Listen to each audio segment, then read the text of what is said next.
Hello students.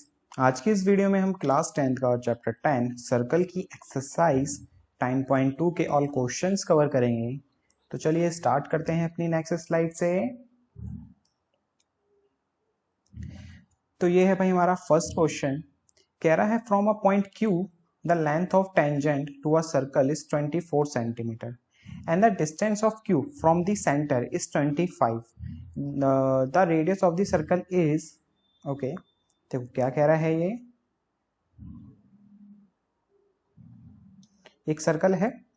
From a point Q the length of tangent to a circle is 24 centimetre and the distance of Q from the centre, मान लो ये centre है। अब ये Q point है, इस Q point से centre का डिस्टेंस है 25 सेंटीमीटर और जो पॉइंट ऑफ टेंजेंट है और इस यहाँ से Q का डिस्टेंस वो है 24 सेंटीमीटर। ठीक है, तो कह रहा है कि भाई हमें फाइंड करना है ये रेडियस। ये रेडियस तो हुई, तो ये रेडियस हमें फाइंड करनी है। इसे P मान लो और इसको O, सेंटर है ना इसलिए इसको O मान लेते हैं। तो हमें ये रेडियस फाइंड करनी है। ये चार ऑप्शन आपको दिए हुए हैं। तो भाई देखो, ये ना एक राइट एंगल ट्राइंगल बन रहा है। क्यों? क्योंकि भाई हमने एक थ्योरम पढ़ी थी कि सेंटर से पॉइंट ऑफ कांटेक्ट पे जो टेंजेंट होता है उसके पॉइंट ऑफ कांटेक्ट पे हम रेडियस ड्रॉ करते हैं तो वो 90 डिग्री का एंगल फॉर्म करता है। कितने डिग्री का एंगल फॉर्म करता है? 90 डिग्री का। तो एंगल P क्या हो जाएगा बेटा? 90 डिग्री बाय थ्योरम 10.1। ठीक है, तो ये राइट एंगल ट्राइंगल हो गया। और राइट एंगल ट्राइंगल हो गया तो भाई हाइपोटेनस का स्क्वायर इक्वल होता है बेस स्क्वायर प्लस परपेंडिकुलर के स्क्वायर के। और यहाँ पे 90 के सामने वाला हाइपोटेन्यूस होता है मतलब OQ। तो OQ का स्क्वायर इक्वल में बेस है PQ का स्क्वायर प्लस में परपेंडिकुलर का स्क्वायर मतलब OP। OQ की वैल्यू 25, PQ की वैल्यू 24 और OP हमें निकालना ही है क्योंकि OP एक रेडियस है। तो वैल्यू पुटिंग करते हैं यहाँ पे। अब इसको सॉल्व कर देते हैं। 25 का स्क्वायर होता है 625, 24 का स्क्वायर होता है 576 और OP का स्क्वायर OP स्क्वायर, सॉरी यहाँ प्लस आएगा। अब प्लस का 576 इधर आके माइनस का हो जाएगा। तो 625 माइनस का 576 इक्वल टू OP का स्क्वायर। अब इसमें से माइनस कराया तो 49 इक्वल टू OP का स्क्वायर। तो स्क्वायर का उधर आके रूट हो जाएगा। तो OP की वैल्यू आ गई √49। तो √49 के रूट होता है 7। तो 7 सेंटीमीटर आपका इसका आंसर हो गया। ठीक है, तो मीन्स A ऑप्शन। अब देखते हैं क्वेश्चन नंबर 2। इसमें कह रहा है in figure if TP and TQ, TP and TQ, TP ये रहा, TQ ये रहा, two tangent circle with centre O such that POQ is 110। जो ये POQ है वो कितना है? 110 है। तो आपको बताना है PTQ क्या होगा। PTQ मतलब ये वाला एंगल क्या होगा। ठीक है, तो देखो भाई जैसा कि आपको पता है ये एक टेंजेंट है PT और PQ। PT और PQ क्या है? टेंजेंट। तो ये एंगल कितना होगा? 90 होगा कि नहीं होगा? क्योंकि सेंटर से एक रेडियस ड्रॉ करते हैं पॉइंट ऑफ कांटेक्ट पे तो 90 डिग्री एंगल फॉर्म करती है। इसी तरह से ये एंगल भी 90 हो गया। तो ये एक बन रहा है क्वाड्रिलेटरल। जो PTOQ है वो क्या बन रहा है? एक क्वाड्रिलेटरल जिसमें एक एंगल 90, एक एंगल 110 और एक एंगल 90। तो चौथा एंगल निकल आएगा एंगल सम लगा के, एंगल सम प्रॉपर्टी लगा के, है ना। क्योंकि क्वाड्रिलेटरल में चारों एंगल का सम कितना होता है? 360। ओके, तो ये 90 है और ये भी 90 है। तो कैसे करेंगे इसको भाई? पहले तो लिखेंगे एंगल TPO। TPO इक्वल है TQO के, क्योंकि दोनों के दोनों एंगल कितने हैं? 90 डिग्री बाय थ्योरम 10.1। अब देखो angle T plus angle P plus angle O plus angle Q कितना होगा? 360 बाय एंगल सम प्रॉपर्टी। पढ़ी है ना क्वाड्रिलेटरल की एंगल सम प्रॉपर्टी की चारों एंगल का सम क्या होता है? 360। तो भाई T कितना है ये तो हमें निकालना ही है। PTQ मतलब एंगल T तो हुआ। और एंगल P कितना है 90, एंगल O कितना है 110, एंगल Q कितना है 90। तो एंगल T इक्वल टू इन सबको प्लस करेंगे तो कितना हो जाएगा ये 200 290। तो ये हो गया 290 प्लस का 290 तरह के माइनस का हो जाएगा तो 360 माइनस 290। तो एंगल T आ गया आपका 70 डिग्री। तो एंगल PTQ क्या हुआ 70 डिग्री मीन्स बी ऑप्शन। ठीक है, अब देखते हैं क्वेश्चन नंबर 3। कह रहा है if tangent P and PB from the point P to a circle with center O are inclined to each other at angle 80 degree, find the angle POA। ठीक है, देखो क्या कह रहा है, एक ये सर्कल तो एक P पॉइंट से दो टेंजेंट बन रही है PA और PO। सॉरी थोड़ा सा फिगर बड़ी बनाते हैं।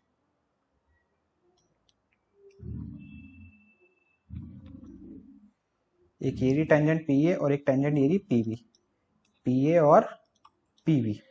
यहाँ पे सेंटर O है, ये सेंटर O है। आगे क्या कह रहा है फिर, वो जो PA और PB है ना वो इंक्लाइन कर रहे हैं एंगल कितना 80 डिग्री। मींस ये पूरा एंगल जो है ना वो कितना है बेटा 80 डिग्री है। मैं यहाँ लिख दे रहा हूँ इसको। ठीक है, आगे कह रहा है आगे कह रहा है then PO is equal to, हमें POA बताना है, मतलब POA निकालने के लिए हमें ज्वाइन करना पड़ेगा P को O से। तो आपको ये एंगल बताना है, ये एंगल क्या होगा। ओके, तो देखो भाई अगर हमें ये एंगल पता चल जाए और ये एंगल तो हमें पता है कितना है 90 है, तो एंगल सम प्रॉपर्टी लगा के ट्रायंगल की ये वाला एंगल निकालेगा POA। समझ रहे हो मैं क्या कह रहा हूँ, दोबारा समझो। मैं ये कह रहा हूँ कि भाई जैसे देखो मैं बताता हूँ आपको, अगर ये दो ट्रायंगल मैं कॉन्ग्रुएंट कर दूं, ये दो ट्रायंगल से मैं क्या कर दूं कॉन्ग्रुएंट। अगर ये दो ट्रायंगल कॉन्ग्रुएंट होंगे तो ये पूरा एंगल 80 है, तो ये एंगल इस एंगल के इक्वल होगा। अगर ये 40 तो ये भी कितना हो जाएगा 40। समझ रहे हो मैं क्या कह रहा हूँ, अगर ये दो ट्रायंगल कॉन्ग्रुएंट होते हैं तो ये एंगल इस एंगल के इक्वल, पूरा 80 है तो ये 40 तो ये भी 40। और देखो ये जो POA एक ट्रायंगल है तो ये 40 और ये 90, क्योंकि पॉइंट ऑफ कांटेक्ट पे रेडियस ड्रॉ हो रही है तो ये एंगल निकल आएगा एंगल सम प्रॉपर्टी लगा के। ठीक है, तो सबसे पहले हम क्या करते हैं, इस एंगल को इस एंगल के इक्वल प्रूफ करके दिखाते हैं इन लोगों को। तो in triangle POA and triangle POB, इन दोनों ट्रायंगल्स में देखो एक तो OP कॉमन है, OP क्या है कॉमन,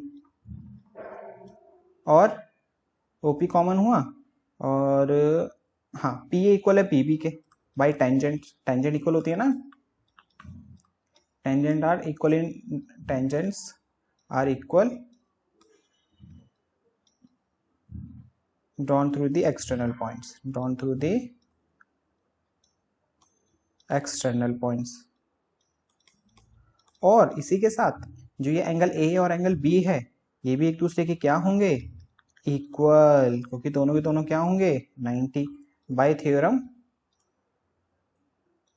10.1। ठीक है, तो देखो 90 90 90 के सामने हाइपोटेनियस OP और एक अदर साइड PA और PB, तो बाय RHS दोनों ट्रायंगल्स क्या हो गए भाई कॉन्ग्रुएंट हो गए। दोनों ट्रायंगल्स क्या हो गए बाय RHS कॉन्ग्रुएंट हो गए। अगर ये दोनों ट्रायंगल RHS से कॉन्ग्रुएंट हैं तो ये वाला एंगल APO OPB के इक्वल हो जाएगा, APO इक्वल हो जाएगा OPB के बाय CPCT। याद है ना 9th क्लास में दो ट्रायंगल कॉन्ग्रुएंट होते हैं उसके कोरस्पॉन्डिंग पार्ट्स इक्वल होते हैं बाय CPCT। वही कंसेप्ट का यूज करके हमने यहाँ पे इन दो एंगल्स को इक्वल कर लिया। अब ये दोनों एंगल्स इक्वल हैं तो इसका मतलब APO कितना हो गया, सो APO इज 40 डिग्री। ठीक है, APO कितना हो गया 40 डिग्री। अब देखो इन ट्रायंगल APO में एंगल एक तो ये वाला APO प्लस में PAO प्लस में जो हमें निकालना है एंगल पीओए, ये तीनों एंगल का सम कितना होगा 180 होगा बाय, शॉर्ट फॉर्म में लिख रहा हूँ, पे जगह नहीं तो बेटा angle sum property, ESP short form में लिखते हैं एंगल सम प्रॉपर्टी को, लेकिन आप लोगों को पेपर में जब करते हैं ना फुल फॉर्म लिखनी होती है। ओके, एपीओ, देखो एपीओ की वैल्यू भी हमने निकाली है कितनी 40, पीएओ हमें पता है कितना है 90, पीओए तो हमें निकालना है और ये इक्वल है किसके 180 के, 40 प्लस 90 कितना होता है 130, प्लस का 130 उधर आके माइनस का हो जाएगा, तो 180 में से 130 गया तो पीओए आ गया कितना 50 डिग्री, तो मींस ए ऑप्शन। ओके, अब देखते हैं बेटा कौन सा क्वेश्चन, फोर्थ। अब देखो फोर्थ क्वेश्चन कह रहा है prove that the tangent drawn at the end of diameter of a circles are parallel. Okay, कह रहा है कि एक ये सर्कल है,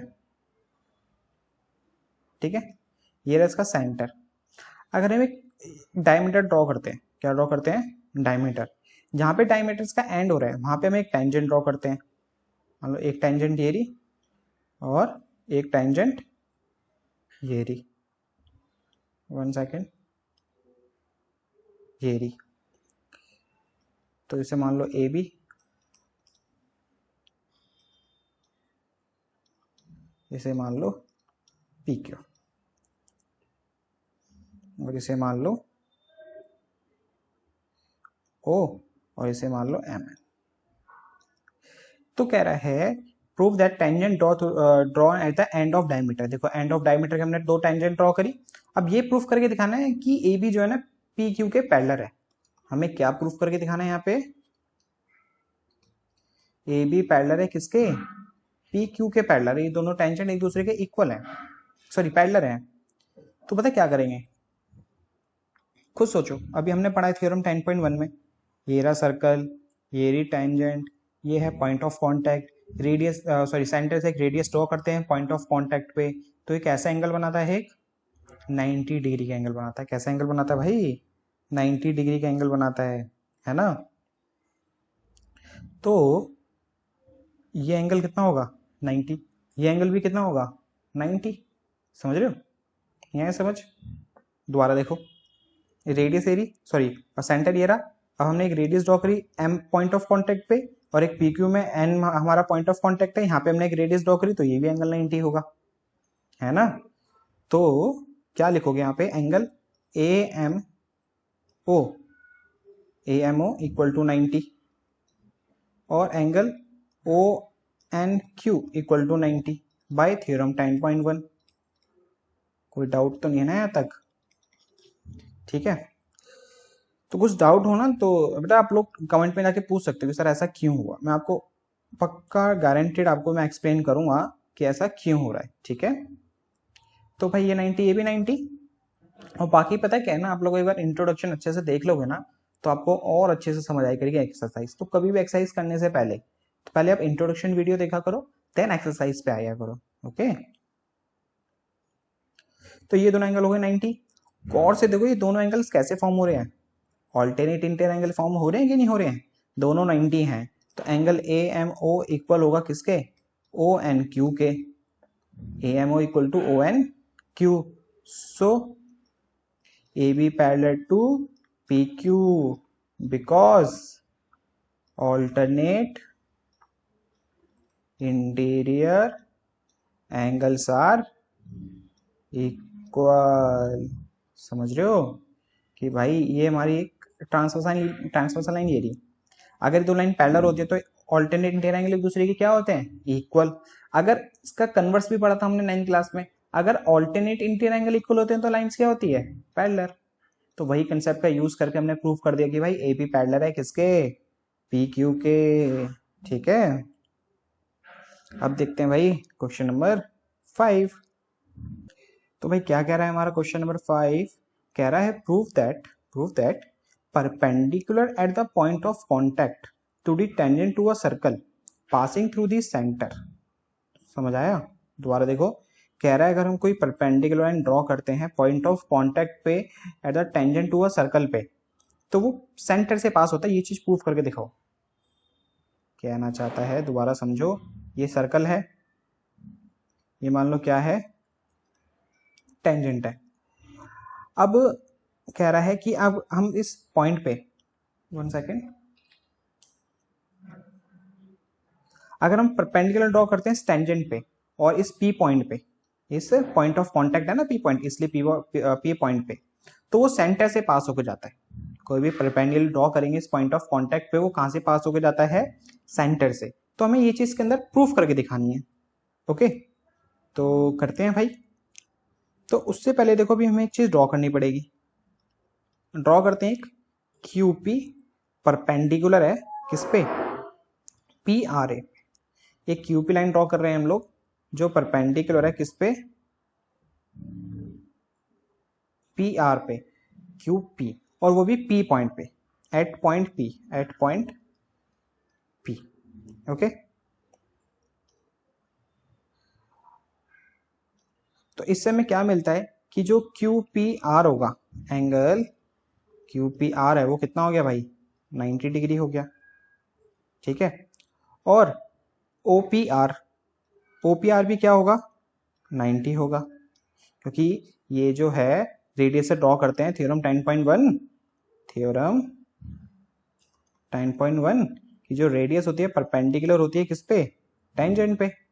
रेडियस परपेंडिकुलर ऑन टेंजेंट, है ना।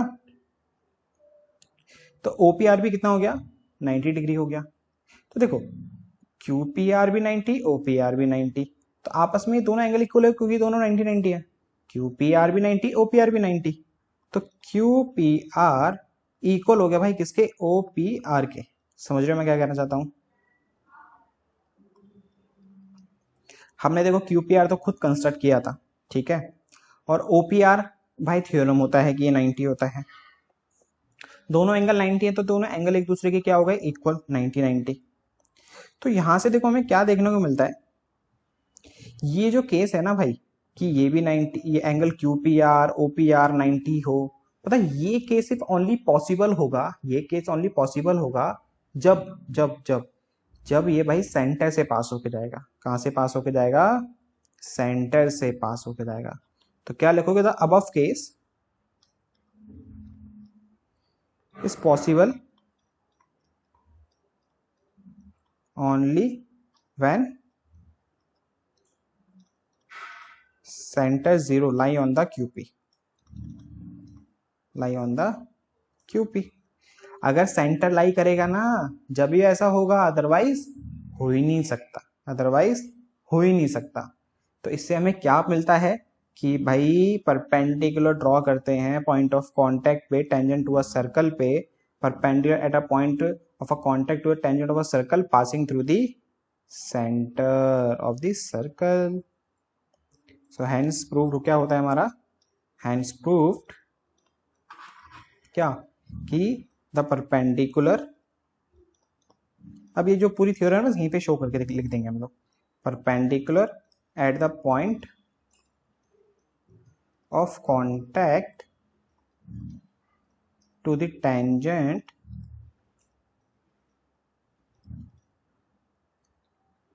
To a circle passes through the center, passes through the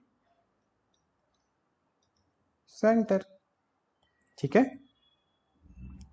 अब देखते हैं भाई क्वेश्चन नंबर 6। कह रहे the length of a tangent from a point A, distance is 5 centimetre from the centre of the circle is 4 centimetre, find the radius of the circle. Okay, देखो क्या कह रहा है, एक पहले तो सर्कल बना लो, ठीक है, और एक टेंजेंट बना लो, और ये मान लो सेंटर। अब दोबारा पढ़ो, the length of tangent from a point A point से length of tangent at a distance 5 centimetre from the centre. तो मान लो एक length of tangent A centre से कितना दूर है, 5 सेंटीमीटर है, तो मतलब ये आपको 5 सेंटीमीटर दिया हुआ है। आगे कह रहा है of the circle is 4 centimetre, और जो ये टेंजेंट है ना, टेंजेंट की लेंथ कितनी है, 4 सेंटीमीटर। तो find the radius of the circle, तो हमें रेडियस ऑफ द सर्कल बतानी है। मीन्स ये तो रेडियस है हमारी, और ये कितना होगा 90 डिग्री होगा कि नहीं होगा। थ्योरम 10.1 सेम चीज, सेंटर से एक रेडियस ड्रॉ करते हैं पॉइंट ऑफ कांटेक्ट पे, तो 90 डिग्री एंगल फॉर्म करती है। इसको मान लेते हैं ओ ए बी मान लेते हैं इसको। तो भाई ओ ए हमें दिया हुआ है कितना 5 सेंटीमीटर, और ए बी हमारे पास हो गया कितना 4 सेंटीमीटर। ओ बी हमें फाइंड करना है, और ओ बी जो है परपेंडिकुलर है किस पे, बी ए पे, बाय थ्योरम 10.1।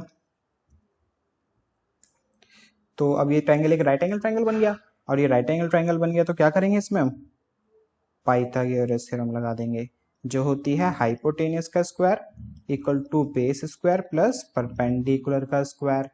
तो भाई 90 के सामने वाला हाइपोटेनियस होता है, मतलब ओ ए हाइपोटेनियस हो गया, बेस हो गया हमारा ए बी, और परपेंडिकुलर हो गया हमारा ओ बी। अब वैल्यू करते हैं पुटिंग। ओ ए की वैल्यू 5 दी हुई है, ए बी की वैल्यू 4 दी हुई है, ओ बी की वैल्यू नहीं दी हुई है। 5 का स्क्वायर 25, 4 का स्क्वायर 16, और ये ओ बी का स्क्वायर प्लस का 16 इधर आगे भाई माइनस का 16 हो जाएगा। 25 में से 16 गया 9, इधर स्क्वायर है तो इधर आगे रूट हो गया। तो भाई ओ बी की वैल्यू आ गई कितनी 3 सेंटीमीटर, क्योंकि रूट 9 की वैल्यू 3 होती है ना, तो रेडियस क्या हो गई 3 सेंटीमीटर, आंसर। ठीक है, अब देखते हैं भाई क्वेश्चन नंबर 7।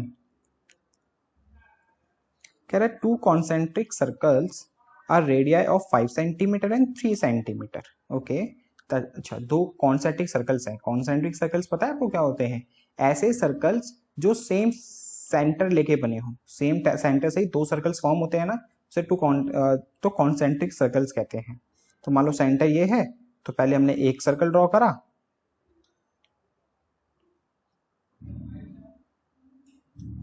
फिर एक सर्कल और ड्रॉ करा सेम सेंटर लेके, तो इस तरह से कुछ बनते हैं वो कॉन्सेंट्रिक सर्कल्स। तो एक की रेडियस 5 है, एक की रेडियस 3 है, मतलब ये हमारा मान लो 5 हो गया बड़े सर्कल का, और छोटे सर्कल का हो गया 3 सेंटीमीटर रेडियस। आगे कह रहा है find the length of the chord, हमें length of the chord find करनी है of the larger circle which touch the smaller circle. हमें एक लेंथ ऑफ कॉर्ड फाइंड करनी है जो किसकी कॉर्ड है, लार्जर सर्कल की, और स्मॉलर सर्कल को टच कर रही है। लार्जर सर्कल की कॉर्ड है और स्मॉलर सर्कल को क्या कर रही है, टच करते हुए जा रही है, कुछ इस तरह से। ठीक है, तो इसको मान लो भाई पी क्यू हो गया है हमारा पॉइंट, ये सेंटर है, सेंटर से पॉइंट ऑफ कांटेक्ट एक पॉइंट पे टच करके जा रही है ना कॉर्ड, तो यहाँ पे क्या होगा ये 90 डिग्री फॉर्म करेगा, है ना। इसको मान लेते हैं हम लोग ए पॉइंट, सेंटर है, इसको मान लेते हैं ओ पॉइंट। अब देखो ये 90 होगा, अभी लिख के शो कर देंगे यहाँ पे।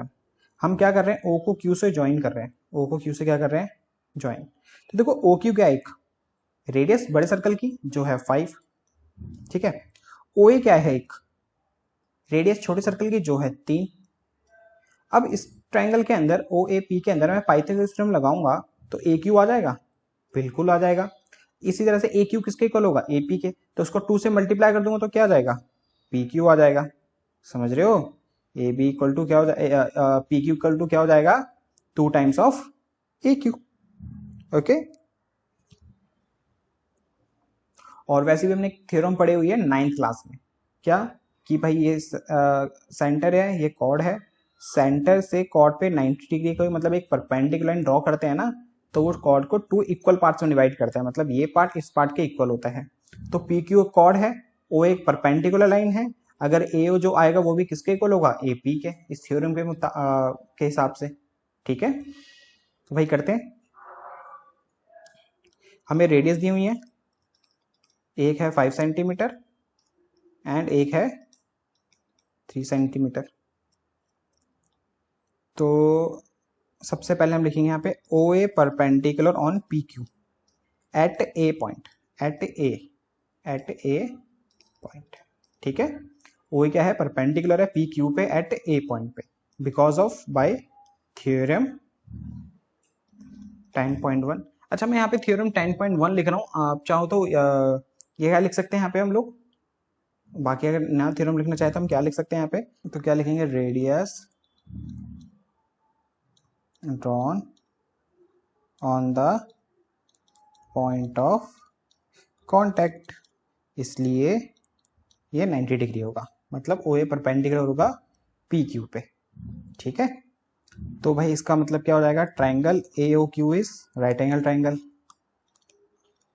राइट एंगल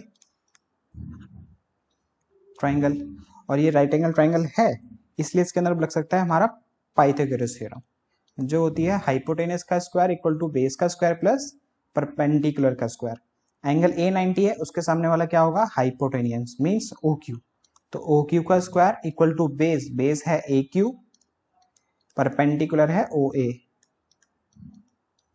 तो भाई ओ क्यू की वैल्यू कितनी है 5, तो ये 5 का स्क्वायर, ये तो ए क्यू है जो हमें नहीं पता, ओ ए कितना है 3, 5 का स्क्वायर 25, ए क्यू का स्क्वायर ए क्यू, 3 का स्क्वायर 9, प्लस का 9 इधर आके माइनस का 9, 25 में से 9 गया 16, इधर स्क्वायर है तो इधर आके हो जाएगा रूट, तो ए क्यू क्यू 16 का रूट कितना होता है 4, तो ए क्यू आ गया भाई हमारा 4 सेंटीमीटर। अच्छा इसमें पता है एक चीज और बात है सीखने वाली, क्या कि जो स्क्वायर रूट होता है ना, किसी भी नंबर का स्क्वायर रूट निकालते हैं तो आंसर आता है हमारा प्लस माइनस में, किसमें आता है, प्लस माइनस में। तो अभी तक हम इसको सिर्फ प्लस का पता है क्यों लेके चल रहे हैं, बिकॉज ऑफ यहाँ पे हम लेंथ निकाल रहे हैं किसी की भी, और लेंथ हमेशा पॉजिटिव रहती है भाई, नेगेटिव थोड़ी होती, ऐसा थोड़ी होता भाई इसकी लेंथ -2 सेंटीमीटर है ना, तो इसलिए हम प्लस में ही आंसर ले रहे हैं यहाँ पे फिलहाल। तो कभी भी अलग सा क्वेश्चन आता है इसमें लेंथ ना हो तो वो +-4 रहेगा। ओके, तो ए क्यू आ गया 4 सेंटीमीटर, तो ए क्यू 4 है, तो भाई पी क्यू हमें निकालना है, तो पी क्यू क्या होगा 2 times of A Q, P Q क्या होगा 2 टाइम्स ऑफ ए क्यू। अब ये क्यू होगा bye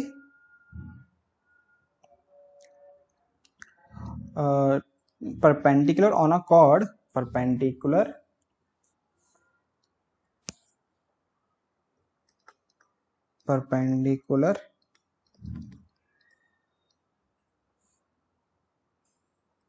from the center bisect the chord, बताया था ना मैंने आपको अभी, कि हमारा हमने 9th क्लास में पढ़ के आ चुके हैं कि सर्कल है, सेंटर से एक परपेंडिकुलर ड्रॉ करते हैं तो वो बाइसेक्ट करता है कॉर्ड को, इसलिए। तो देखो पी क्यू किसके इक्वल हो गया 2 टाइम्स ऑफ ए क्यू के, तो P Q equal to 2 times of A Q, और ए क्यू कितना है 4, तो ये आ गया भाई 8 सेंटीमीटर। तो उस कॉर्ड की लेंथ कितनी हुई 8 सेंटीमीटर। ठीक है, अब देखते हैं भाई क्वेश्चन नंबर 8। तो भाई क्वेश्चन नंबर 8 कह रहा है a quadrilateral ABCD is drawn to the circumscribe a circle. अच्छा, इस सर्कमस्क्राइब का मतलब पता है क्या है, एक क्वाड्रिलेटरल है उसके अंदर एक सर्कल बना हुआ है, सर्कमस्क्राइब मतलब उसके अंदर फिट हो रखा है पूरा का पूरा, कुछ आपकी इस फिगर की तरह। कह रहा है prove that AB plus CD plus AD plus BC, AB plus CD equal है AD प्लस BC के। बहुत इजी क्वेश्चन है आपको पता है। देखो हमें क्या चाहिए, AB कहाँ है, AB ये रहा, और CD इन दोनों का सम इनके अपोजिट साइड के सम के बराबर है, बेसिकली ये करना है हमें।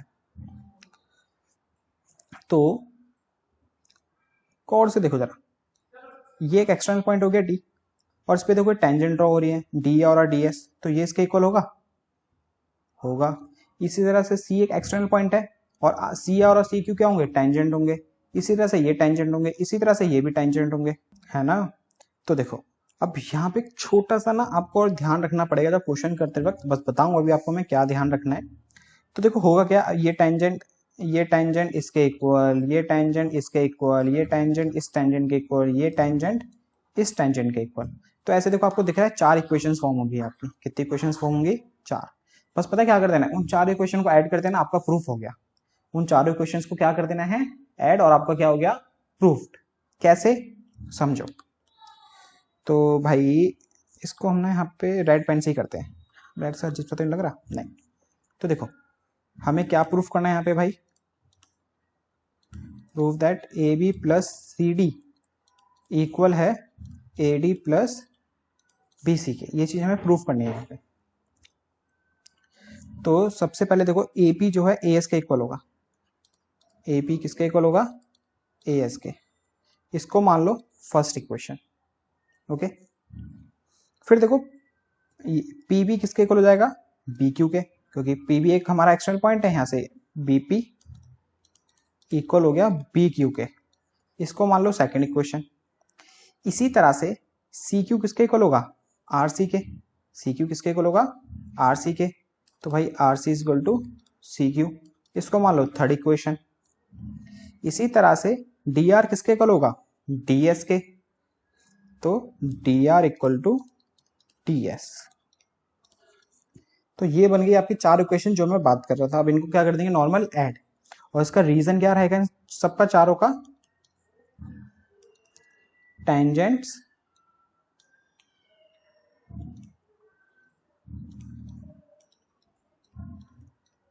Drawn through the external points are equal. ठीक है। अब देखो इसमें क्या बात याद रखने वाली है, बस उस पर बात करते हैं। एपी को एपी किसके इक्वल हुआ, एएस के। तो देखो एपी हमें चाहिए एबी, तो ये चीज आप ना सोच समझ के लिखना है कि एपी के नीचे ना बीपी होना चाहिए। एपी के नीचे क्या होना चाहिए, बीपी। मतलब देखो एपी इक्वल है एएस के, एपी किसके इक्वल है, एएस के। तो बीपी किसके इक्वल होगा, बी क्यू के। तो एपी ये रहा हमारा, इसके नीचे बी क्यू नहीं होना चाहिए, बीपी होना चाहिए। इसके नीचे बी क्यू नहीं होना चाहिए, क्या होना चाहिए, बीपी। देखो BP equal to B Q लिखो या B Q equal to BP लिखो, बात एक ही है, लेकिन लिखना आप इस तरह से कि एपी के नीचे क्या है, बीपी आए, एपी के नीचे क्या है, बीपी आए। ठीक है, ऐसा क्यों लिखेंगे अभी आपको आगे बताऊंगा, बस अभी इस चीज को समझो कि ऐसा लिखना है कि एपी के नीचे क्या है, बीपी आए, और बीक्यू को फिर बगल में लिख दो। अब देखो बीपी हो गया, अब यहाँ पे है बीक्यू आया।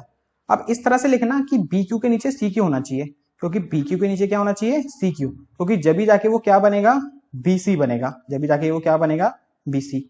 तो देखो यहाँ पर सी क्यू इक्वल है आर सी की, सी क्यू किसके इक्वल है, आर सी के। तो बी क्यू के नीचे सी क्यू लिखना, तो देखो यहाँ पे मैंने बी क्यू के नीचे सी क्यू लिखा है, आर सी को इस साइड लिखा है। अब बात आती है आर सी की। अब जहां से देखो यहाँ पे डी आर जो है डीएस के इक्वल है, तो आर सी के नीचे डी आर होना चाहिए, डीएस को अलग लिखना। तो आरसी देखो कहाँ था, ये रहा, तो उसके नीचे मैंने डी आर लिखा और इक्वल में डीएस लिखा है। अब उन सबका रीजन देखो क्या है। अब ना यहाँ पे हम ऐड करेंगे first, second, third and fourth equation को। तो देखो ऐड कैसे करते हैं, लेफ्ट हैंड साइड वाले एक तरफ लिख लो और राइट हैंड साइड वाले एक तरफ लिख लो। तो AP plus BP plus RC plus DR, और यहां होगा AS plus BQ plus CQ plus DS। Okay, अब देखो AP प्लस BP मिलके क्या बना रहा है, AB। RC प्लस DR, ये देखो ये रहा ना RC plus DR, RC plus DR मिलके क्या बना रहा है, CD। AS और ये DS, AS और DS मिलके क्या बना रहा है, देखो इधर AD। BQ प्लस CQ मिलके क्या बना रहा है, BC। और देखो गौर से देखो, ये चीज तो हमें प्रूफ करनी थी, तो हैंस प्रूफ्ड। अब इसमें वही बात सीखने वाली कि मैंने आपको ऐसा क्यों लिखा है, समझ में आया थोड़ा बहुत आपको, क्योंकि अब खुद सोचो। अभी मैंने आपको बताया ऐड कैसे करते हैं, लेफ्ट हैंड साइड वाले एक तरफ, राइट हैंड साइड वाले एक तरफ। अब आप क्या करते भाई, मान लो यहाँ पे ना जो BQ है ना, यहाँ लिखा होता, तो BQ इधर पहुंच जाता, तो कोई रिलेशन ही नहीं बनता ऐड करने के बाद ये चीज आने का। इसलिए कुछ ऐसे लिखो कि ऐड करने पे यही चीजें आपके इस तरफ है और यही चीजें आपके इस तरफ आ जाए। समझ में आया थोड़ा बहुत ना, और एक बार अच्छे से वीडियो देखना, आपको और अच्छे से आ जाएगा मैंने जो भी पढ़ाया आपको।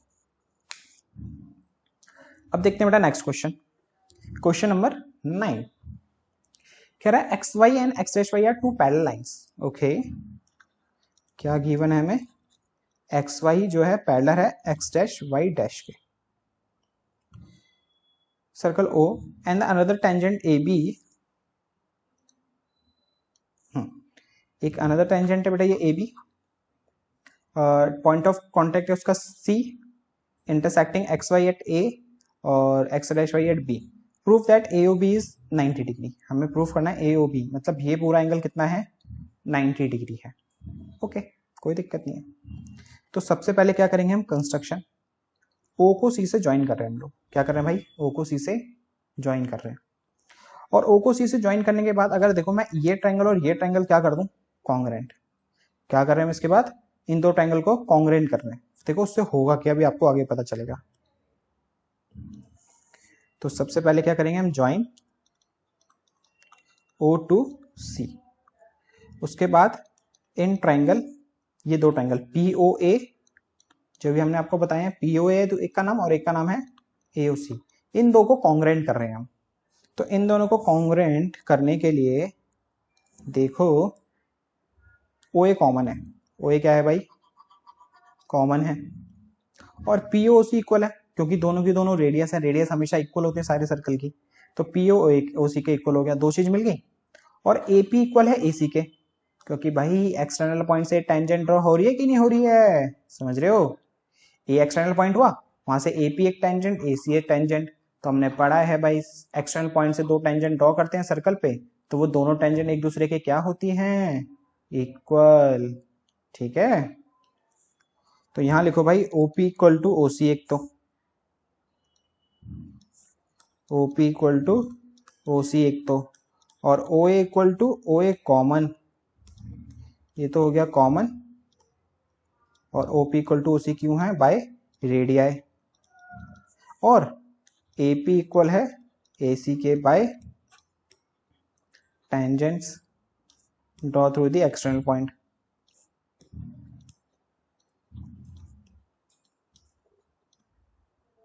External points.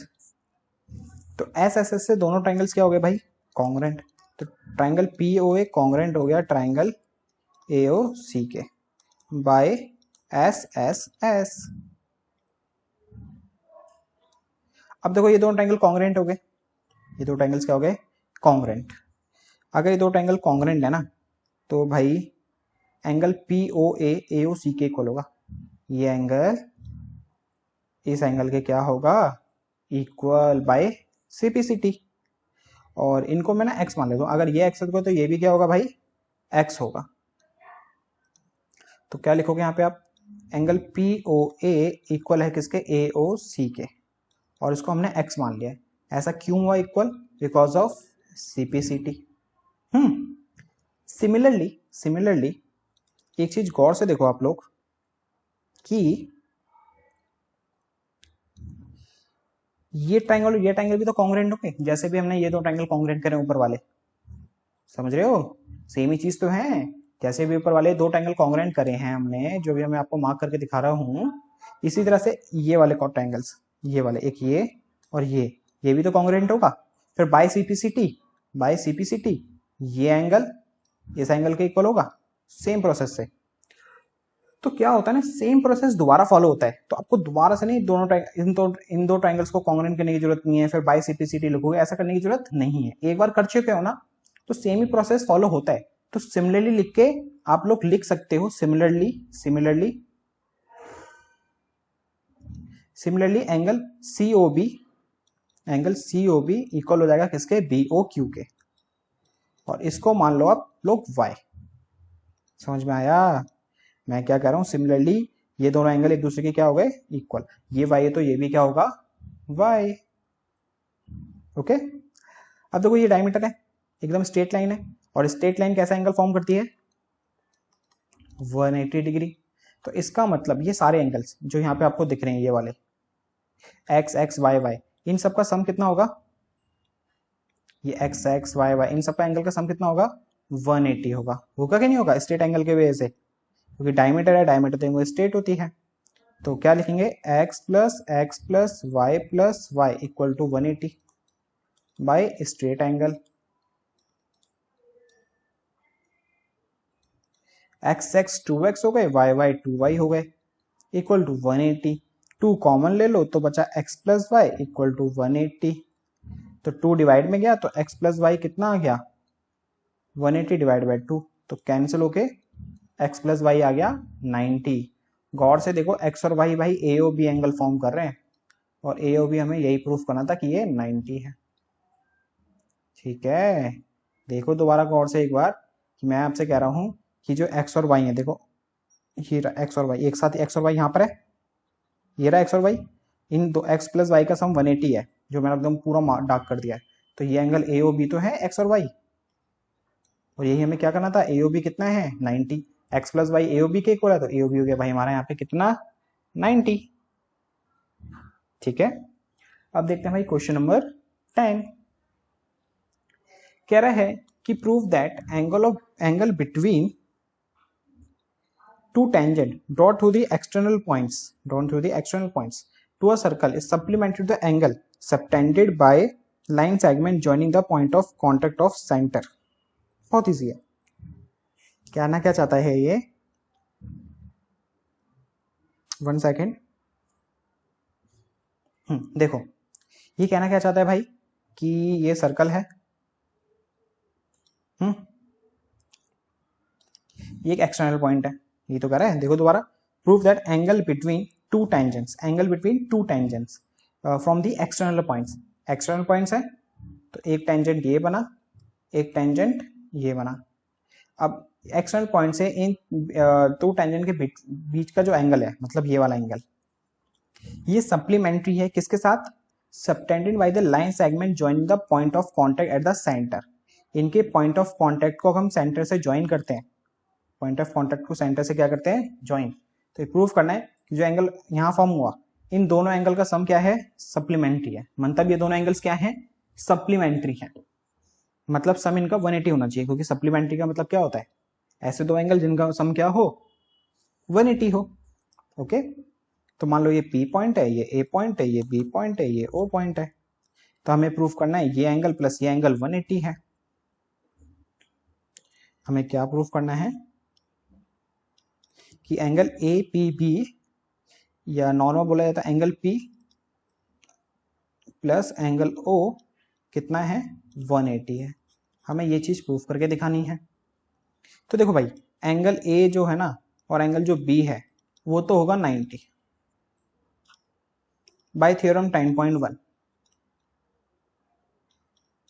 होगा कि नहीं होगा, बिल्कुल होगा भाई। कैसे, वही चीज सेम, टेंजेंट एक सेंटर से रेडियस ड्रॉ होती है, टेंजेंट पॉइंट ऑफ कांटेक्ट पे तो 90 डिग्री एंगल फॉर्म करती है। ठीक है, तो एंगल ए और बी कितना हो गया भाई यहाँ पे आपका 90 डिग्री। अब इन चारों एंगल का सम कितना होगा 360 by angle sum property of quadrilateral, क्योंकि क्वाड्रिलेटरल में चारों एंगल का सम कितना होता है 360 होता है। तो angle A plus angle O plus angle B plus angle P कितना होगा 360 बाय एंगल सम प्रॉपर्टी।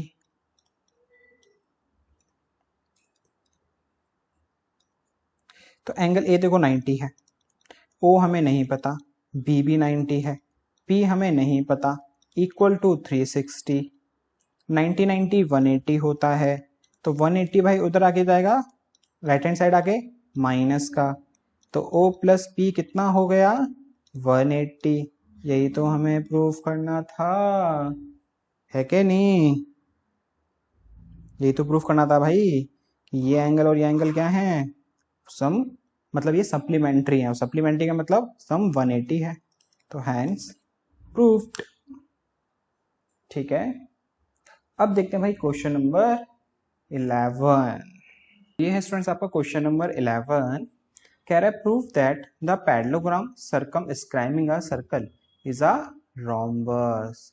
मतलब कि भाई एक पैरेललोग्राम है, ठीक है, और इसके अंदर एक सर्कल है,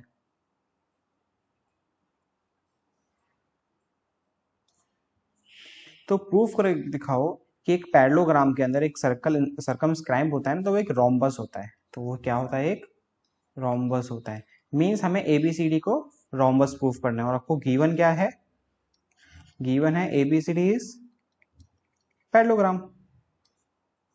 ये देखो, ये दो पैरेलल लाइन और उसके ऊपर GM, ये रिप्रेजेंट करता है बेटा किसको?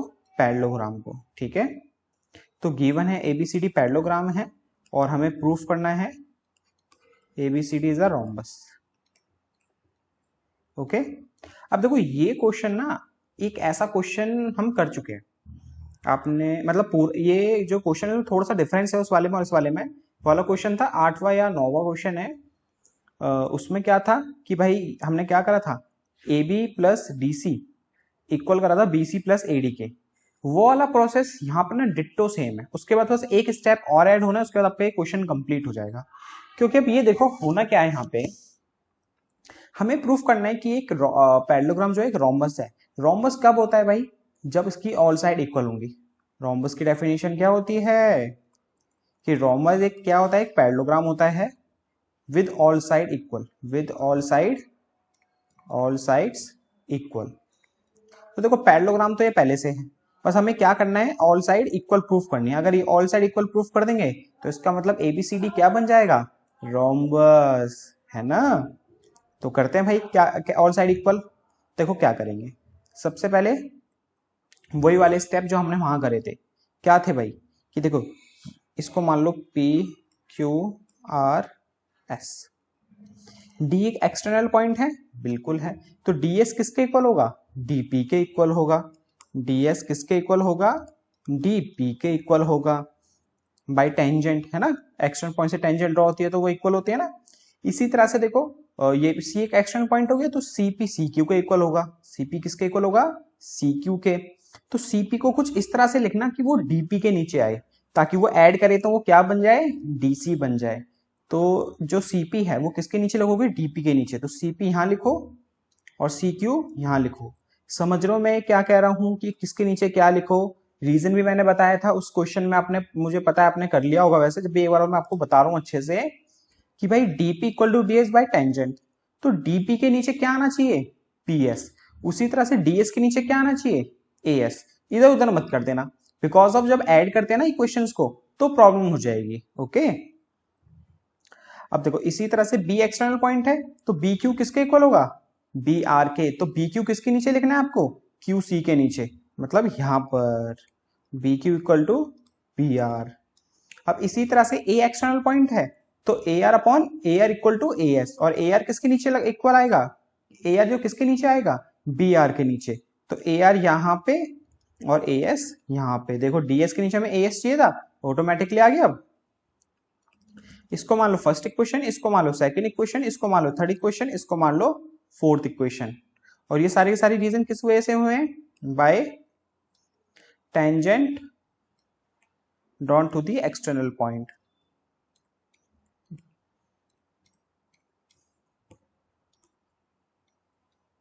through the external point। ठीक है, इसलिए टेंजेंट्स इक्वल होती है। अब हमें ये करना है बेटा, ऐड करना है first second third and fourth equation को। तो ऐड कैसे करते हैं? लेफ्ट हैंड साइड वाले एक तरफ ऐड करो, राइट हैंड साइड वाले एक तरफ ऐड करो। तो like DS plus CQ plus PQ plus AS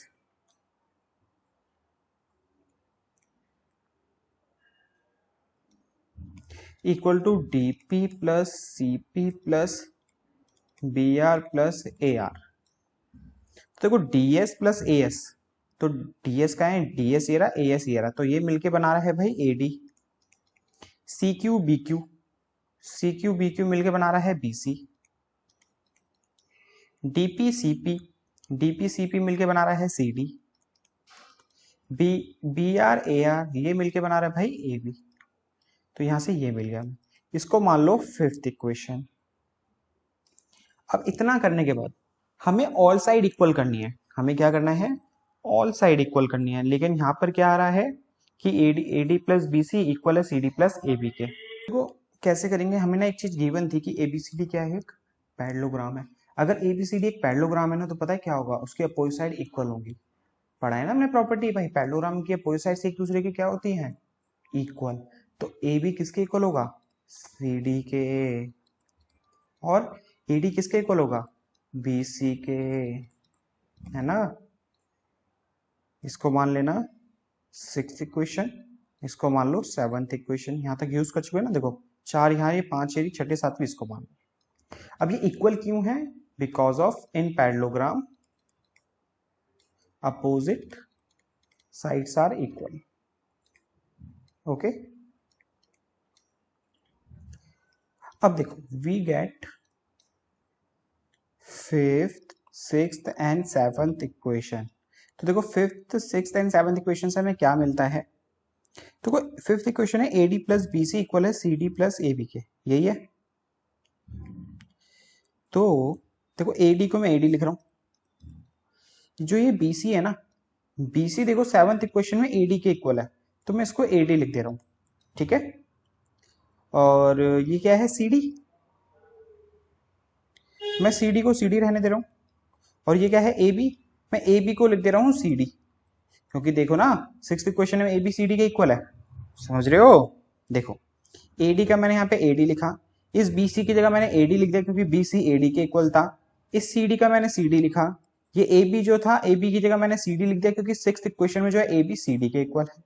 तो A D two A D, C D two C D, two से टू गया, तो ए डी इक्वल टू क्या आ गया भाई? C D. A D equal to क्या आ गया? C D. इसको मान लो एट्थ इक्वेशन। अब देखो जरा, ए बी किसके इक्वल है? सी डी के। ए डी किसके इक्वल है? बी सी के। और ए डी किसके इक्वल है? सी डी के। समझ रहे हो? देखो ए बी सी डी के equal, A D B C के इक्वल और ए डी सी डी के इक्वल। देखो ना, ये इसके इक्वल हो गया, ये इसके इक्वल आ गया, ये इसके इक्वल आ गया, तो आपस में भाई चारों एक दूसरे के क्या हो गए? इक्वल। और यही तो हमें प्रूफ करना था कि रोम्बस है। रोम्बस कब होगा? जब ऑल साइड इक्वल होंगी। अब देखो इतना सारा तामझाम करना पड़ा बस हमें इतनी सी चीज के लिए, है ना? समझ में आया ना? तो अब देखो, अब क्या करेंगे, सिर्फ हमें लिखना है कि we get six seven eight equation all sides are equal, so ABCD is a rhombus. तो इधर तो जगह है नहीं बेटा, मैं इधर लिख देता हूं।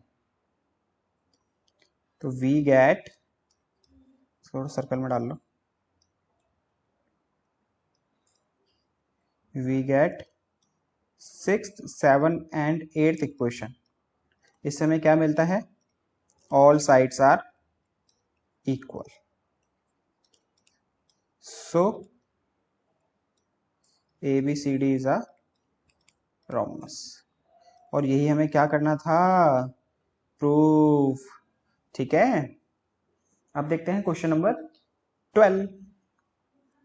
ये है भाई आपका क्वेश्चन नंबर 12। कह रहा triangle ABC drawn to circumscribe a circle of radius 4 centimetre. एक ट्राइंगल है बेटा ABC, उसके अंदर एक सर्कल बना हुआ है, ठीक है, और उस सर्कल की जो रेडियस है ना वो 4 सेंटीमीटर है। तो OD कितना हो गया हमारा? 4। आगे कह रहा है such that segment BD and DC is divide BC। जो BD है और जो DC है ना, जो ODI है, उसको डिवाइड करा उसने BC को, जिसमें BD की लेंथ 8 है और CD की लेंथ 6 है। ये कह रहा है यहाँ पे ये। एंड आगे कह रहा है find the sides AB and AC। तो आपको AC और AB साइड फाइंड करनी है। तो कैसे करेंगे? देखो उससे पहले होगी इसके अंदर थोड़ी सी कंस्ट्रक्शन। क्या? O को करा जाएगा C से ज्वाइन, एंड O को करा जाएगा B से ज्वाइन, एंड O को करा जाएगा A से ज्वाइन। ABC, और इसको मान लो D, और इसको नहीं, D यूज हो रखा है तो इसको मान लो E और इसको मान लो F। तो एक तरीके से देखो ये जो ट्राइंगल्स के ये टच कर रहे हैं, ये टेंजेंट्स हुई। ये क्या हुई? टेंजेंट्स। और यहाँ पे भी हम एक रेडियस बना देते हैं, और यहाँ भी हम एक रेडियस बना देते हैं। और रेडियस तो आपको पता है क्या है? 4 सेंटीमीटर। और एक और चीज यहाँ पे देखने वाली है कि ये पॉइंट ऑफ कांटेक्ट पे, तो यहाँ पे क्या आएगा बेटा? 90 डिग्री का एंगल होगा। ओके, तो और एक और चीज, ये जो सर्कल है हमारा, जो ये सर्कल है, वहां पे C पॉइंट से एक CD और CE टेंजेंट है। CD और CE क्या है? टेंजेंट एक्सटर्नल पॉइंट से। तो अगर CD 6 है तो ये भी क्या होगा? 6 सेंटीमीटर। इसी तरह से BD 8 है तो FB कितना होगा? 8 सेंटीमीटर। तो भाई AB और AC की आधी आधी लाइन तो आ गई है हमें। अब इसी तरह से देखो ए बी एक्सटर्नल पॉइंट है, उस पर टेंजेंट बन रही है सर्कल पे ए ई और ए एफ। अब ए ई और ए एफ कोई से भी एक पता चल जाए तो भाई ए बी ए सी निकल आएगा। तो एक काम करते हैं, हमें तो पता है नहीं तो इसको एक्स मान लेते हैं। इसको क्या मान लेते हैं? एक्स। अब देखो क्या करेंगे इस क्वेश्चन में, अब वो देखते हैं। तो जो भी हमने यहाँ पे पहले सबसे पहले करा है ना बेटा, वो चीज यहाँ लिख देते हैं भाई। एक तो पहले लिख देते हैं यहाँ पे गिवन, हमें गिवन है रेडियस है सर्कल की 4 सेंटीमीटर और डीसी है 6 सेंटीमीटर और बीडी है 8 सेंटीमीटर। हमने और यहाँ पे क्या करा है, सीडी जो है सीई के इक्वल है। अच्छा उससे पहले ज्वाइन करा है हमने, क्या करा है, कंस्ट्रक्ट ज्वाइन हो, ये मिक्सर मिट गया, 1 सेकेंड, ओसी ज्वाइन करा है ओ टू सी और ओ टू बी एंड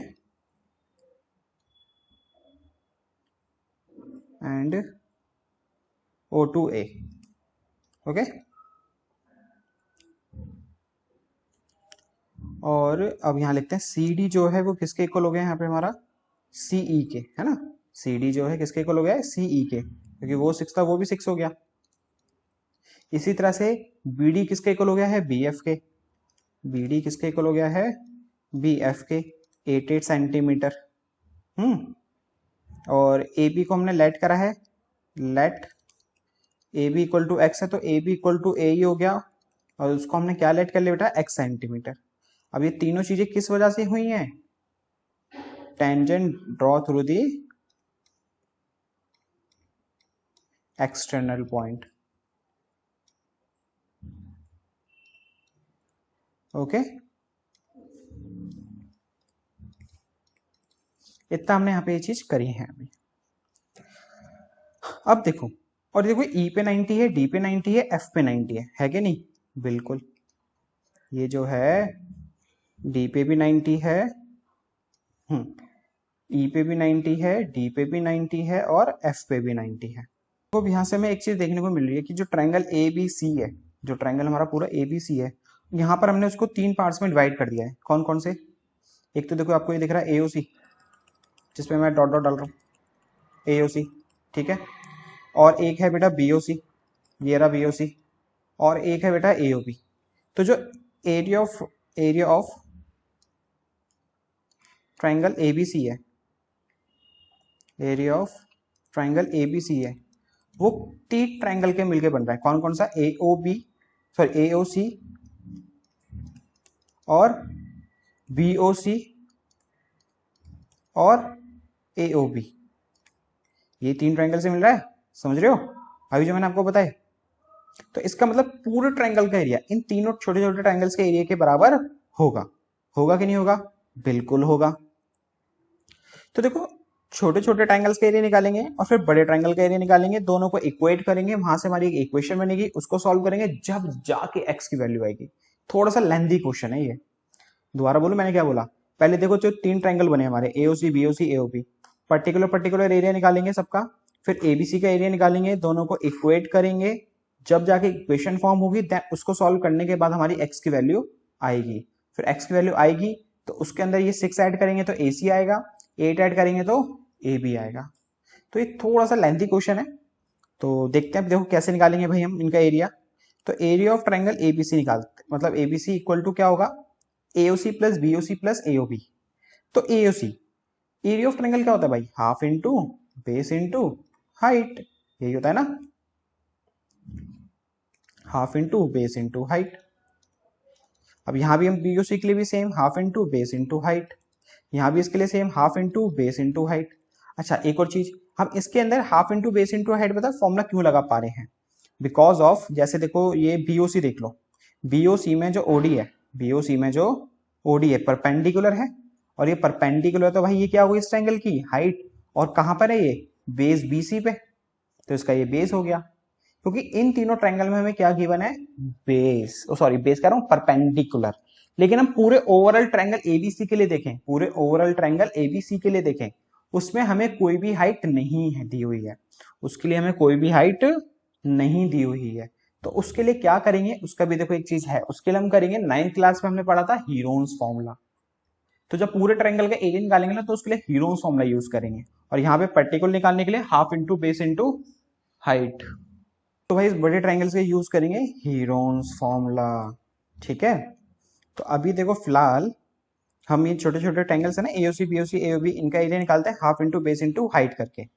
अगर हम एओसी की बात करें, एओसी, तो देखो इसके लिए बेस क्या होगा बेटा, 6 + x, क्या होगा 6 + s, और हाइट क्या रहेगी 4। अगर हम बीओसी के लिए बात करें तो इसके लिए बेस क्या रहेगा 8 + 6 मतलब 14, और हाइट क्या रहेगी 4।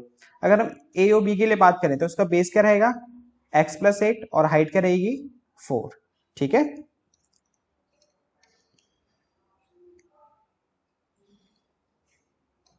तो area of triangle ABC equal to half into AOC. AOC में देखो बेस क्या है 6 + x, 6 + x इंटू में हाइट, और हाइट क्या है 4, equal to half of, sorry plus में हाफ ऑफ बेस बीओसी का, बीओसी का बेस है 14 और हाइट है भाई 4, 1/2 इंटू एओबी, एओबी का बेस क्या है x + 8 और हाइट है 4। ठीक है, अब देखो 2 से 4 कैंसिल 2 बार में, 2 से 4 कैंसिल 2 बार में, 2 से 4 कैंसिल ये 2 बार में। तो area of triangle A B C equal to 6 + x, ये ब्रैकेट में है बाहर 2 है तो इसको मल्टीप्लाई करेंगे तो 12 + 2x हो गया, और 2 को 14 से करेंगे 28 हो गया, 2 को x + 8 से करेंगे 2x + 16 हो जाएगा, 2x + 16। तो 12 + 28 40, 40 और 16 56, 2x और 2x ये 4x। तो भाई ये आया area of triangle ABC 56 + x, इन तीनों ट्राइंगल्स को जोड़ के। अपना एरिया ऑफ ट्राइंगल एबीसी का एरिया निकालेंगे हम हीरोन्स फॉर्मूला से। किससे बेटा, हीरोन्स फॉर्मूला से। फिर उसका एरिया और जो इसका एरिया है 56 + x, इनको कंपेयर करेंगे, जब जाके फिर हमारी इक्वेशंस बनेगी, फिर उसको सॉल्व करने पे हमारा आंसर आएगा। ठीक है, तो चलो भाई करते हैं। अब यहाँ जगह तो है नहीं तो इसको यहाँ से रब करते हो, फिर करते हैं इस साइड हम। ठीक है, और बस इसको हम रहने देंगे क्योंकि अब इसी की जरूरत है हमें आगे। अब वीडियो पॉज करके इसको नोट कर लेना। तो देखो भाई हीरोन्स फॉर्मूला क्या होता है, हीरोन्स फॉर्मूला होता है हमारा, उससे पहले हमें एस निकालना होता है। एक एस होता है a + b + c / 2। ओके, फिर हीरोन्स फॉर्मूला को लिख के बताऊंगा, उससे पहले हमें एस निकालना होता है। तो वो एस कैसे निकालते हैं कि a + b + c / 2, और यहाँ पे जो ए बी सी होते हैं वो पता है क्या होते हैं, इन ट्राइंगल्स की साइड्स। तो देखो एक है भाई 6 + 8 मतलब 14, पूरी साइड कितनी है 14, और एक है भाई ए बी x + 8, और एक साइड है ए सी x + 6। तो / 2 करेंगे इसको, 14 6 20 28 + 2x / 2, ऊपर से 2 कॉमन ले लो तो 14 + x / 2, 2 से 2 कैंसिल, तो भाई ये आ गया 14 + x। s कितना आ गया आपका यहाँ पे 14 + x। ओके, और फिर होता है भाई एरिया का formula, area of triangle ABC का फॉर्मूला हीरोन्स फॉर्मूला के हिसाब से होता है S -a, s -b, s -c, और s देखो भी हम निकाल चुके हैं, और एबीसी आपको पता है क्या होते हैं, इन तीनों ट्राइंगल्स की साइड्स। जो हम यहाँ ना लिख देते हैं, एक काम करते हैं, जो ए बी है वो कितना है भाई, जो ए बी है वो कितना है, ए बी है हमारा x + 8, और जो बी डी बी सी है वो कितना है 14, और जो ए सी है वो कितना है 6 + x। ठीक है, तो area of triangle A B C equal to S क्या निकाला अभी हमने 14 + x, s - a, तो 14 + x -a कितना है भाई x + 8, लेकिन बाहर माइनस है ना तो साइन चेंज हो जाएगा,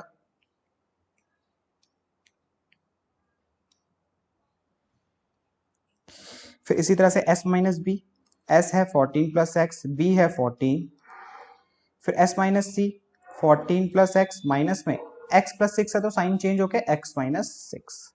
ओके, तो area of triangle A B C equal to, तो देखो इस वाले ब्रैकेट में माइनस एक्स से x कैंसिल हो रहा है, पहले तो यहां लिख देते हैं 14 प्लस एक्स, तो 14 x से x गया, 14 में से 8 गया 6, और यहाँ 14 से 14 कैंसिल हो रहा है तो यहाँ बचा x, यहाँ पे x से x कैंसिल हो रहा है तो यहाँ बचा 14 में से 6 गया 8।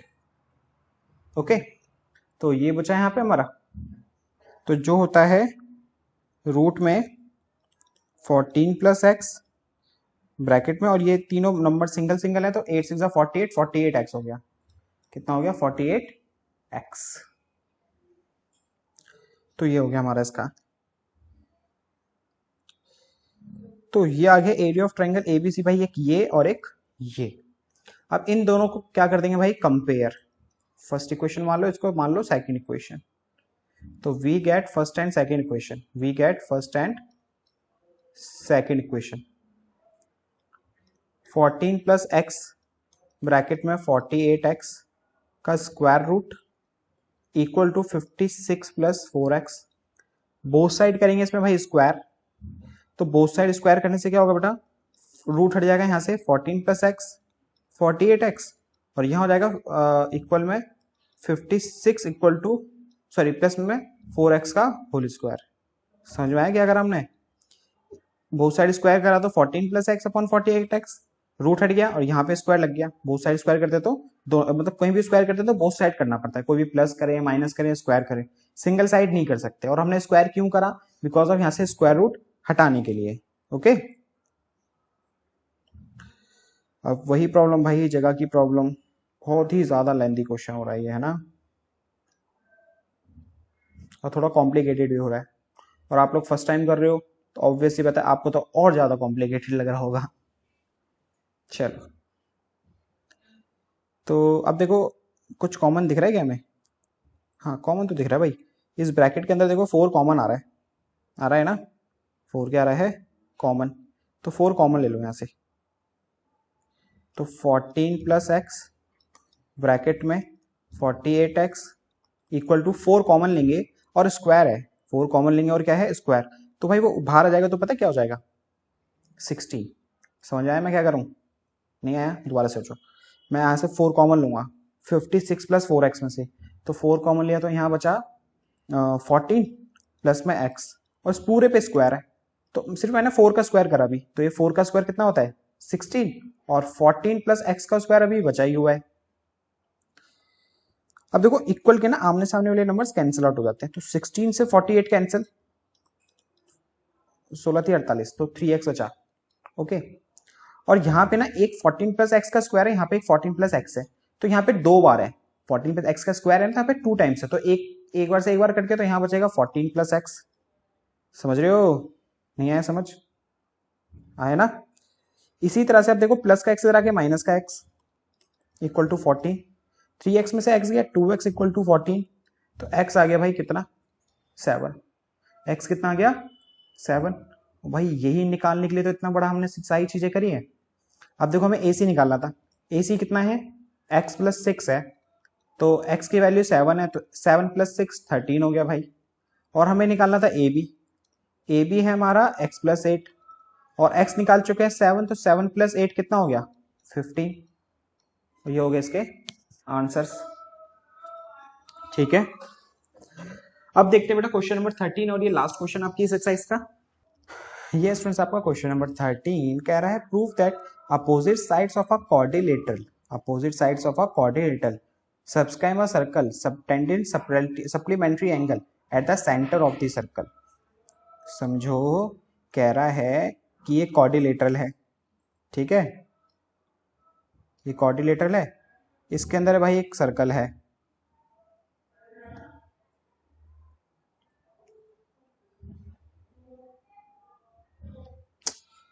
वन सेकेंड,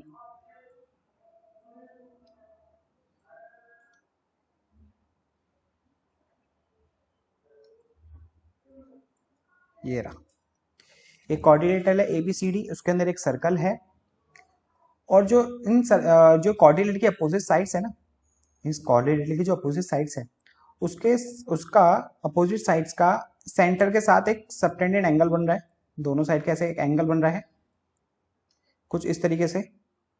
तो जो ये एंगल है, इस एंगल का, इन दोनों एंगल का सम करते हैं तो वो सप्लीमेंट्री आता है, या इस एंगल और इस एंगल को सम करते हैं तो वो सप्लीमेंट्री आता है। हमें ये चीज प्रूफ करके दिखानी है, समझ रहे हो? हमें क्या प्रूफ करके दिखाना है यहाँ पे, कि मान लो ये O है, तो एंगल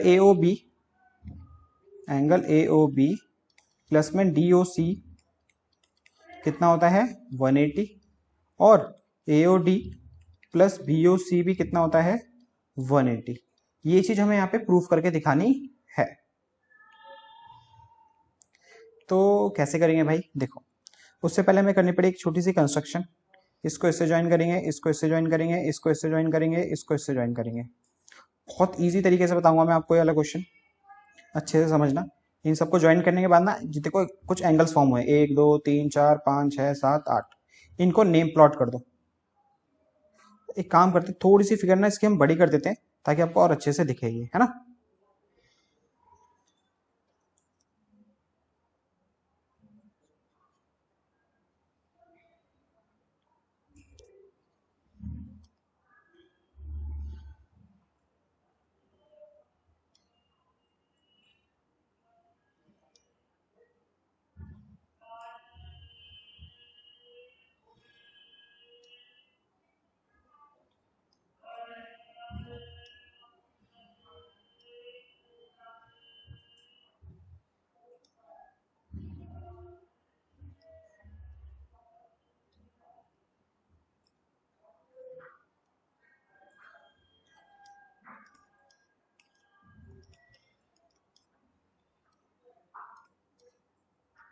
तो देखो भाई ये बन गई हमारी कुछ फिगर। तो देखो बहुत इजी तरीका बताऊंगा आपको ये चीज प्रूफ करने का। यहाँ पे देखो कुछ एंगल्स फॉर्म हो रहे हैं टोटल 8, तो इनको नेम प्लॉट कर दो। मान लो ये एंगल 1 है, ये एंगल 2 है, ये एंगल 3 है, ये एंगल 4 है, ये एंगल 5 है, ये एंगल 6 है, ये एंगल 7 है, ये एंगल 8 है, ठीक है। अब यहाँ आप देखो इन ट्राइंगल AOR और AOS, ये बीच वाला सेंटर ना वो O है, मैंने यहाँ लिख दिया, जगह नहीं थी इसलिए। तो AOR और AOS ट्राइंगल ले रहा हूँ मैं, AOR एंड ट्राइंगल AOS। इन दो ट्राइंगल्स को मैं कर रहा हूँ बेटा कॉन्ग्रेंट। कॉन्ग्रेंट के लिए देखो OA कॉमन है, OA क्या है कॉमन, और OS इक्वल है OR के, बिकॉज ऑफ दोनों दोनों रेडियस है, तो रेडियस तो भाई सारी इक्वल ही होती है ना। और AR इक्वल है AS के, AR इक्वल है AS के, बिकॉज ऑफ एक्सटीरियर पॉइंट से टेंजेंट ड्रॉ हो रही है, tangent drawn through the exterior points।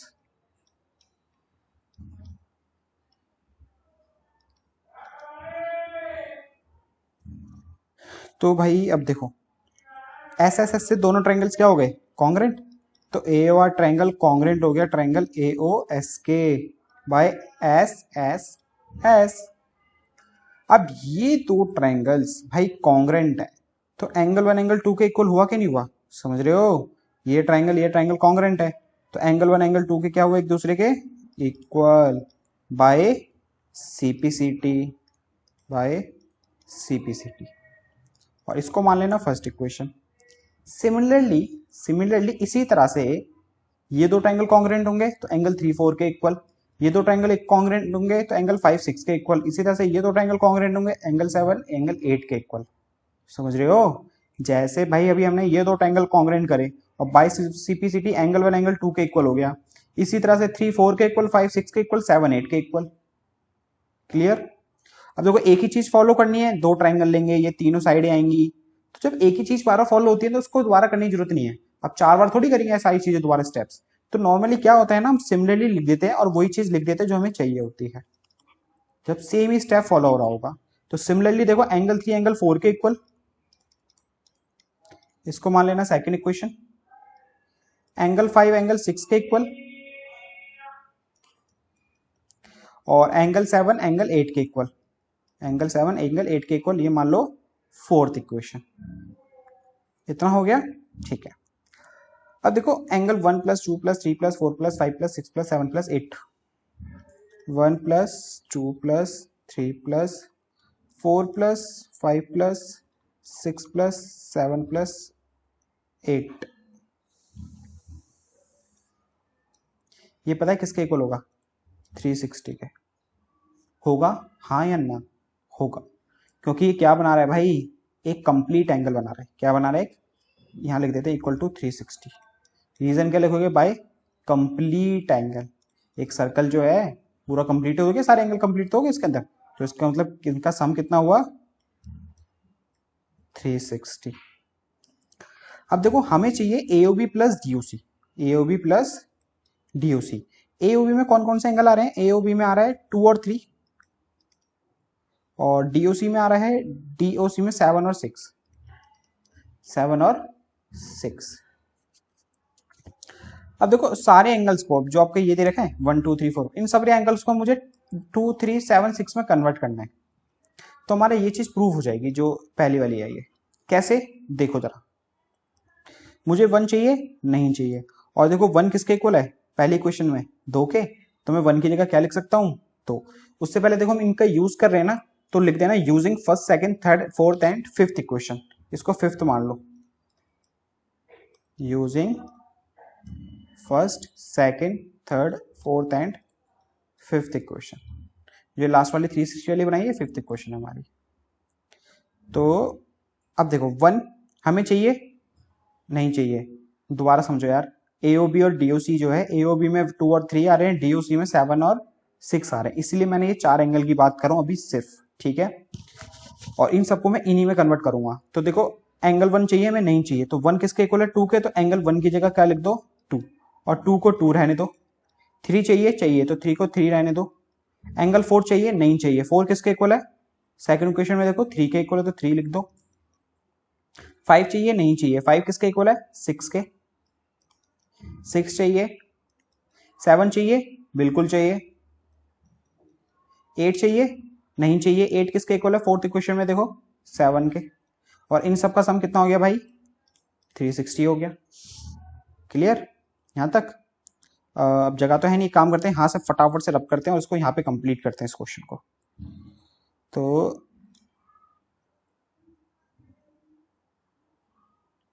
तो देखो भाई, अब दो दो एंगल मतलब 2 टाइम्स हो गए, 3 3, ये भी 2 टाइम्स, 6 6, ये भी 2 टाइम्स, 7 7, ये भी 2 टाइम्स। देखो ना सारे एंगल 2 2 टाइम्स आ रहे हैं, तो 2 को कॉमन ले लो, तो बचा angle 2, angle 3, angle 6, angle 7 equal to 360। नहीं आया समझ? कोई बात नहीं, दोबारा देखो, 2 और 2 ये भी 2 बार है, 3 और 3 ये भी 2 बार है, 6 और 6 ये भी 2 बार है, 7 7 एंगल भी 2 बार है। सीधा मैंने दो ना बाहर ले लिया, और एंगल 2 एंगल 3 एंगल 6 एंगल 7, और 2 मल्टीप्लाई में तो इधर आके हो जाएगा भाई डिवाइड, इधर आके क्या हो जाएगा? डिवाइड। तो डिवाइड करेंगे 360 को 2 से, तो ये आ गया 180। कितना आ गया? 180। अब देखो जो 2 और 3 है, एंगल 2 और 3 ये रहा जो मैं डाक कर रहा हूं मैं, और 2 और 3 कौन सा एंगल है? AOB, AOB। इसी तरह से 6 और 7, 6 और 7 कौन सा एंगल है? ये वाला जो हमने डाक कराई जस्ट, ये एंगल आपका कौन सा? DOC।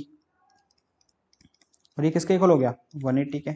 यही तो प्रूफ करना था, है कि नहीं? अब लेकिन एक और चीज चाहिए हमें, AOD और BOC। देखो सेम प्रोसेस रहेगा, अब जो एंगल चाहिए होंगे वो देख लेंगे, उसमें कन्वर्ट कर देंगे, तो सेम प्रोसेस करने की जरूरत नहीं है। तो क्या लिख दो? Similarly angle AOD plus angle BOC equal to 180। बात खत्म, ठीक है।